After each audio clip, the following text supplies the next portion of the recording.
سؤال 34: من هم المغضوب علیهم و من هم الضالون؟ مغضوب علیهم کسایی که بالایشان غضب الله نازل شده، یعنی غضب الله سر کسایی نازل شده که اونا عالم بودن، با وجود فهمیدن پیغمبر و شناخت پیغمبر و کتاب منزل آسمانی و آنچه که سنت های پیغمبر بود، با وجود از این هم مخالفت با او میکردند. سر از این علما غضب الله نازل شد. و من هم الضالون، و کی است او کسایی که اونا علمیت نداشتن لکن اونا چی میکردن؟ عبادت میکردن به اساس بدعت، یعنی چیزی را از خود جور کرده بودن و مطابق از او عمل میکردن. اینا ضال و گمراه بودن. جواب از اینا اليهود و النصارى مغضوب علیهم الضالون، یهود و نصارا هستند. الدلیل من القرآن، دلیلش از قرآن، غیر المغضوب علیهم ولا الضالین. یا الله ما را از جمله کسانی که غضب تو بالا از آن نازل شده، یعنی علمای یهود که علمیت داشتن ولی مطابق علم خود عمل نمی کردن، و در جمله از اونا ما را نگردانی. ولا الضالین، و نه هم در جمله گمراهان، کسانی که راه را گم کرده بودن، اونها به عوض طریقه و روش پیغمبر به بدعت ها مبتلا شدن و مطابق بدعت و جهل خود به او عمل میکردن، یعنی نصرانی ها. و دلیلش از سنت چی است؟ رسول الله صلی الله علیه و سلم فرمودند که ان المغضوب علیهم الیهود، مغضوب علیهم یهودیا هستند، و ان الضالین النصارى، و الضالین که است اونا نصرانی ها هستند.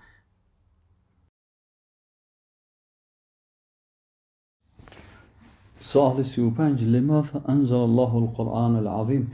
چرا الله متعال قرآن عظیم الشان نازل کرده؟ جواب: لتدبره والعمل به والتحاكم الیه. لتدبره به خاطر از که انسان قرآن وقتی تلاوت میکنه در معانی آیات قرآن تدبر بکنه، والعمل به و به او عمل بکنه، والتحاكم الیه و حکم مطابق قرآن عظیم الشان بکنه.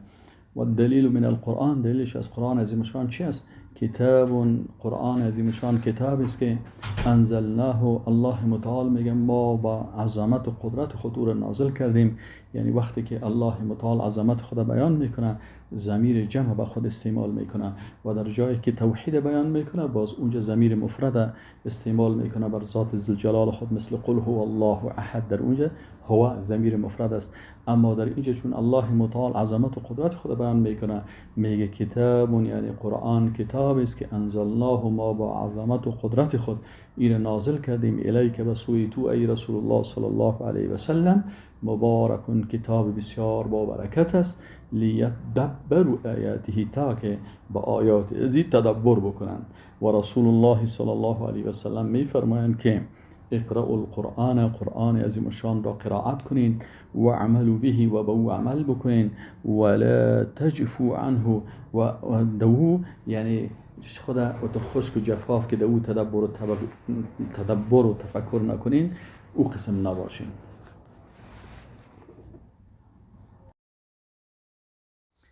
سوال 36: هل نستغنی بالقرآن عن السنه؟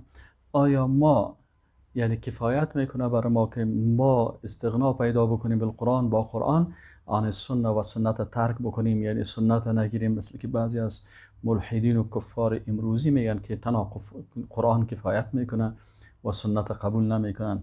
در جوابش علمای اسلام میگن که لا نستغنی بالقرآن عن السنه، میگن ما تنها با قرآن اکتفا نمیکنیم که ما سنت ترک بکنیم.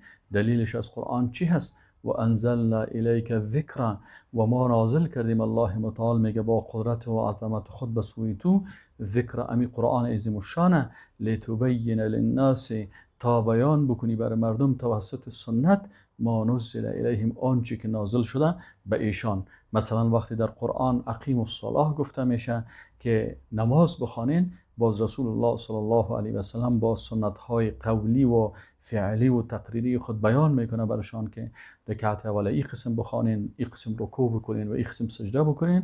بناهن رسول الله صلی الله علیه و سلم احادیث سنت هاش بر بیان قرآن عظیم الشان و شرح تفسیر ازی هست، آنچه که نازل شده به سوی ایشان. و رسول الله صلی الله علیه و سلم میگه که الا آگاه باشین، اینی مکستم اوتیت القرآن، بر ما قرآن عظیم الشان داده شد، و مثله معه، و مثل قرآن عظیم الشان، و یعنی وحی خفی هم بر ما داده شد. چنانچه قرآن وحی جلی بود، یعنی دو وحی بر رسول الله صلی الله علیه و سلم آمده است که یکی وحی جلی هست که قرآن عظیم الشان است و دیگهش وحی خفی هست که احادیث رسول الله صلی الله علیه و سلم است که قرآن تشریح و تفسیر میکنه.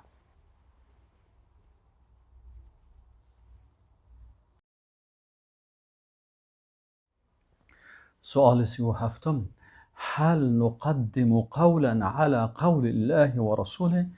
آیا کدام سخنی را، یعنی سخنهای خود را تقدیم میکنیم به قول الله و رسول، به سخنهای الله و رسولش؟ یعنی آیا پیشدستی اجازه هست که ما نظر به الله و رسولش سخن خود را پیش بکنیم؟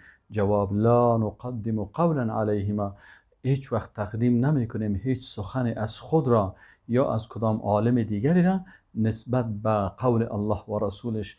دلیل چی هست؟ یا ایها الذین آمنوا، الله متعال میگه که ای مؤمنا لا تقدموا بین یدی الله و رسوله، پیش دستی نکنین در مقابل الله و رسولش. یعنی پیش از اینکه شما قال الله و قال الرسول بگوین، از دل خود یا سخنهای خود یا سخنهای کسی دیگه را پیش نکنین. و رسول الله صلی الله علیه و سلم میگن که لا طاعت فی معصیه، در معصیت و سرکشی طاعت نیست. انما الطاعت فی المعروف، طاعت در معروف میشه. و معروف چی هست؟ قول الله و قول رسولش صلی الله علیه و سلم است. سؤال 38: ماذا نفعل اذا اختلفنا؟ وقتی که اختلاف کردیم چی کنیم؟ جواب: نعود الى الكتاب و سنت الصحیح، به کتاب و سنت صحیح رجوع میکنیم.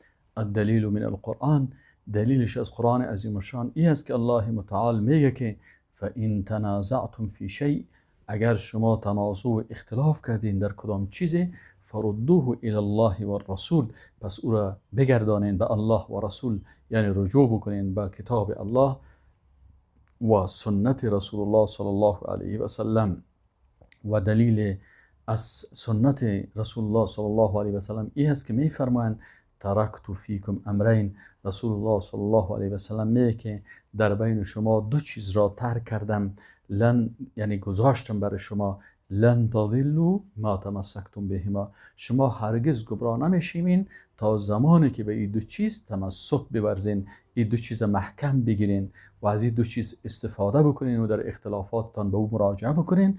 این دو چیز چی است؟ کتاب الله و سنت نبیه، کتاب الله هست و سنت صحیحه رسول الله صلی الله علیه و سلم است.